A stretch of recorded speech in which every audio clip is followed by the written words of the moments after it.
Assalamualaikum warahmatullahi wabarakatuh.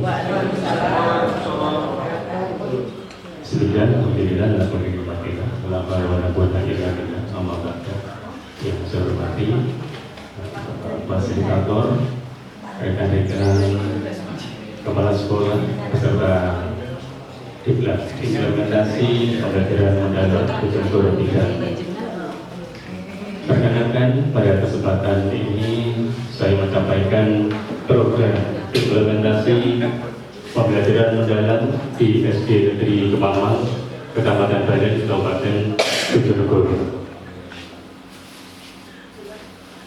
Untuk judul program, kami mengambil judul program penguatan praktek pedagogis dengan model PBBL, Problem Based Learning, dalam implementasi pembelajaran mendalam melalui komunitas belajar. Para fasilitator yang saya hormati, perlu saya sampaikan mengawali tayangan kami bahwa apa yang kami tayangkan ini nanti akan mempengaruhi kebijakan yang saya ambil dalam implementasi pembelajaran mendalam. Jadi sebagai kepala sekolah, pertama mengetahui peran kita sebagai kepala sekolah dalam rangka implementasi pembelajaran mendalam. Yang pertama, peran dan tanggung jawab kepala sekolah dalam implementasi pembelajaran mendalam. Pertama, sebagai pemimpin pembelajaran, kemudian agen perubahan, pendorong inovasi kolaboratif, mengambil keputusan berbasis data. Untuk keputusan berbasis data ini artinya bahwa apa yang kita programkan ini harus berdasarkan data yang telah kita analisis. Kemudian teladan dalam pembelajaran berkelanjutan. Kemudian proses kepemimpinan dan pengelolaan sekolah.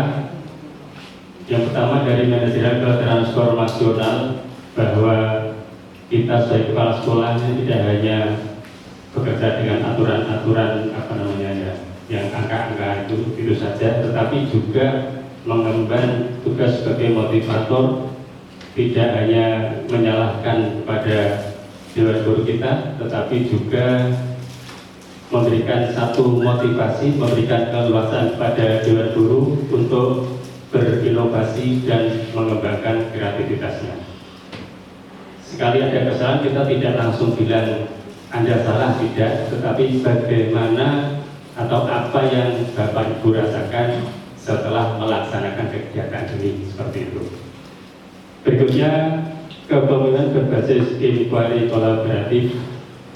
Kalau ini sebenarnya kita sudah membangun kolaborasi, baik itu dengan Dewan Guru, kemudian kepada stakeholder yang ada, baik itu perangkat desa, kemudian komite sekolah sebagai mitra kita, kemudian Bapak Ibu wali murid, dan juga dunia usaha yang biasa kita rangkul dan kita minta support dalam berbagai kegiatan kita, kadangkala menyangkut anggaran. Kemudian fokus pada pembelajaran mendalam, peran sebagai pemimpin pembelajaran, pengelola sekolah yang adaptif dan berbasis nilai. Keterampilan yang mendukung kepala sekolah ini khususnya untuk pribadi saya yang harus saya kuasai, pertama adalah keterampilan inquiry kolaboratif, manajemen perubahan, pemimpin transformasional, pemetaan masalah dan perumusan aksi strategis, pemanfaatan data untuk pengambilan keputusan, komunikasi dan kolaborasi efektif. Berikutnya, kekuatan yang harus saya miliki, pertama adalah kepemimpinan visioner, artinya bahwa visi dan tujuan yang sudah kita rumuskan bersama itu adalah merupakan satu cita-cita besar yang harus kita capai bersama, baik itu oleh kepala sekolah, dewan guru, dan seluruh stakeholder yang ada. Kita jalan bersama satu langkah untuk mencapai visi, misi, dan tujuan sekolah. kemampuan komunikasi yang efektif, komitmen terhadap peningkatan mutu pembelajaran, kemampuan mengorganisasi, kemampuan membangun budaya sekolah positif, keterampilan reflektif dan aktif. Ini yang harus saya miliki. Berikutnya, upaya yang saya lakukan dalam peningkatan profesionalitas kepala sekolah yang berkesinambungan. Yang pertama, mengikuti pelatihan dan workshop, kemudian belajar mandiri melalui rumah belajar, mendorong kolaborasi dengan guru yang profesional bidang digital, kemudian menerapkan secara bertahap penggunaan IT, kemudian melakukan refleksi dan evaluasi berkala. Terkait dengan penggunaan IT memang ada keterbatasan untuk pribadi saya Bapak Ibu. Jadi misalnya hanya Word, Excel, kemudian PowerPoint yang sederhana. Kalau yang sudah dimodifikasi itu saya kurang mampu. Ini perlu belajar, makanya ini perlu belajar mandiri. Berikutnya, pola kepemimpinan dan pengelolaan agar relevan dengan konteks dan kebutuhan sekolah dalam implementasi pembelajaran mendalam, menerapkan kepemimpinan inkuasi kolaboratif, analisis kebutuhan sekolah. Dan untuk analisis kebutuhan sekolah ini telah kami lakukan. Mengapa kami? Karena ini tidak hanya saya sendiri, tapi melibatkan tim pengembang kurikulum satuan pendidikan. Kemudian memfasilitasi penguatan kapasitas guru, membuat kebijakan internal yang mendukung implementasi PM, menjadi teladan dalam proses implementasi PM, melibatkan komunitas sekolah, monitoring dan evaluasi adaptif.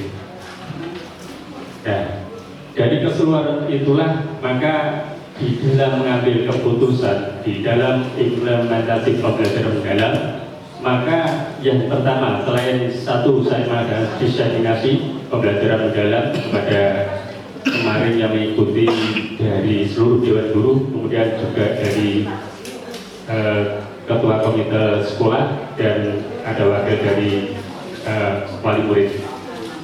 Menjalankan pertemuan dengan dewan guru secara berkelanjutan menggunakan model praktek baik ini di dalam melakukan proses pembelajaran dalam, melibatkan guru sebagai mitra diskusi melalui komunitas belajar dan mengaktifkan tim pengembang KSP dan komunitas belajar. Ini yang saya ambil keputusan, sehingga di dalam perjalanan implementasi pembelajaran daring saya tidak berjalan sendiri Bapak Ibu. Jadi saya melibatkan seluruh dewan guru khususnya yang tergabung di dalam tim pengembang KSP di dalam merumuskan hal-hal yang strategis. Kemudian mengaktifkan komunitas belajar ini setiap hari Sabtu. Sebenarnya kami telah mendiskusikan beberapa hal yang terpenting selama 1 minggu apa yang dialami oleh Bapak Ibu guru, kelebihan kekurangan dalam proses pembelajaran dan lain-lain, itu dibahas di komunitas belajar. Berikutnya langsung masuk pada materi inti, akses menetapkan visi misi dan tujuan yang jelas dan terukur diselaraskan dengan pembelajaran mendalam. Kami bersama dengan tim pengembang KSP melakukan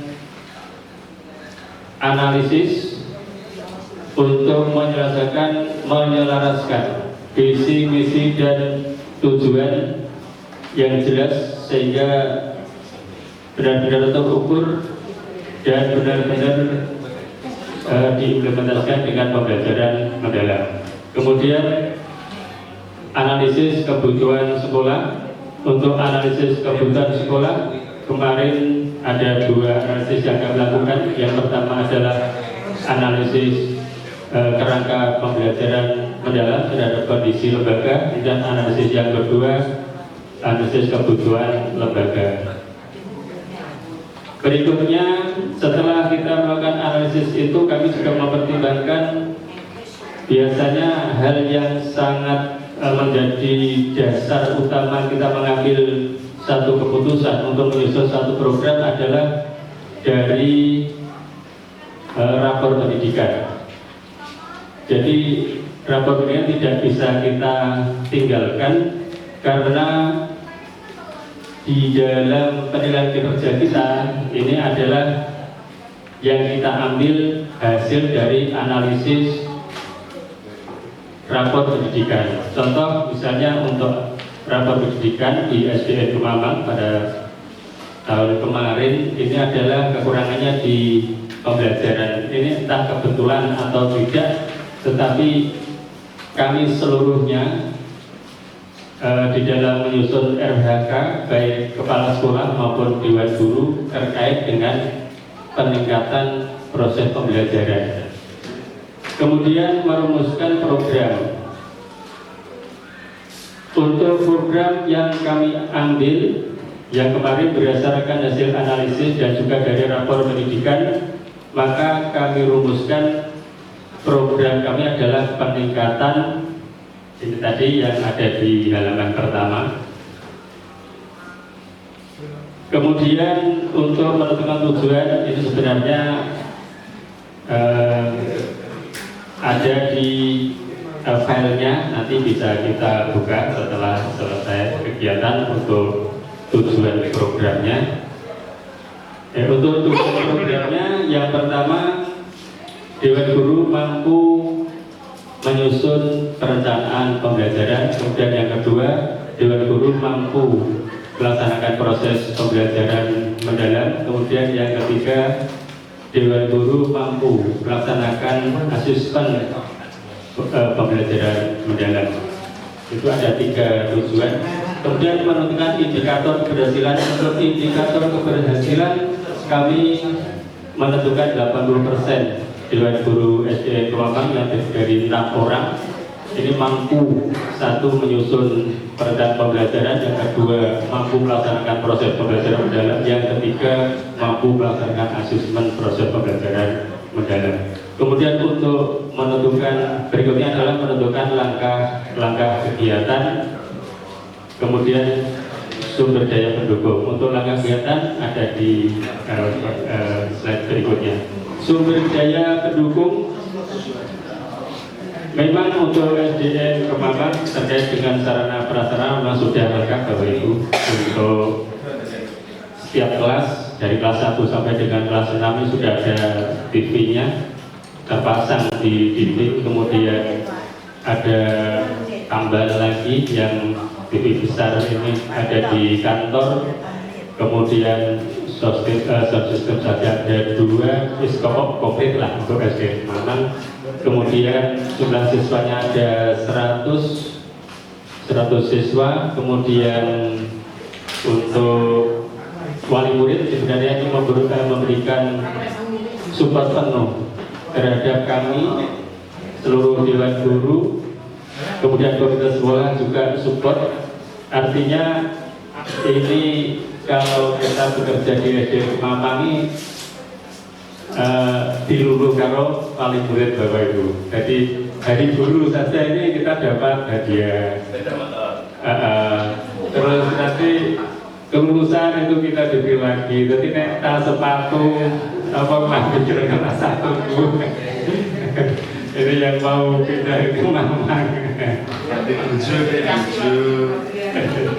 Jadi untuk daya dukungnya ini sebenarnya kompleks luar biasa. Kemudian untuk anggaran BOS juga sudah kami anggarkan terkait dengan pembelajaran apa saja yang dibutuhkan oleh Bapak Ibu Dewan Guru dengan anggaran dari BOS reguler, kemudian dari rencananya ada BOSda yang akan cair sebentar lagi, sudah sosialisasi. Berikutnya dari BOS kinerja yang kita pakai untuk kegiatan dari ini. Berikutnya mengaktifkan komunitas belajar, menyusun instrumen telaah alur tujuan pembelajaran, menyusun instrumen telaah perencanaan pembelajaran, menyusun instrumen telaah asesmen pembelajaran, menyusun instrumen observasi proses pembelajaran, menyusun perencanaan pembelajaran. Dan ini dilakukan oleh tim pengembang kurikulum bersama dengan kepala sekolah. Jadi tahu persis bahwa untuk Dewan Guru ini nanti RTP-nya bentuknya bagaimana, tahu persis setelah menyusun instrumen telaah perencanaan, mulai dari alur perencanaan dan asesmen, tahu persis, sehingga Bapak Ibu Dewan Guru dengan mudah bisa menyusun rencana pembelajaran yang sesuai dengan prinsip pembelajaran mendalam. Kemudian yang pengalaman pembelajaran mendalam ini malah masuk di kegiatan intinya dari proses pembelajaran, dari perencanaan pembelajaran. Kemudian menyusun instrumen observasi ini juga bersama dengan tim pengembang kurikulum. Kemudian menyusun perencanaan pembelajaran yang dilakukan oleh Bapak Ibu Dewan Guru. Berikutnya, tim pengembang KSP bersama kepala sekolah ini menelaah baik dari alur tujuan, kemudian perencanaan pembelajaran, kemudian asesmen pembelajaran, kemudian juga melaksanakan observasi pelaksanaan pembelajaran sesuai dengan jadwal yang sudah ditentukan, kemudian melakukan refleksi dan evaluasi. Ini saya tidak melaksanakan hal ini sendiri, tapi bersama dengan tim pengembang kurikulum Satuan Pendidikan SDN Kemaman.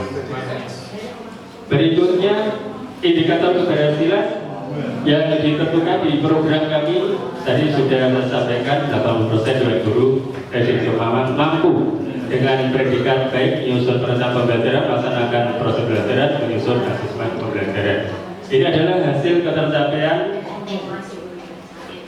pembelajaran dalam yang sudah kami lakukan. Kemudian untuk urian diagramnya, bahwa untuk telah alur tujuan pembelajaran mencapai hasil 93,3%, kemudian telaah perencanaan pembelajarannya 95,6 kemudian untuk telaah siswanya 87,5%, kemudian untuk hasil pengamatan atau observasi pelaksanaan proses pembelajaran 87,3% dari 6 Dewan Guru.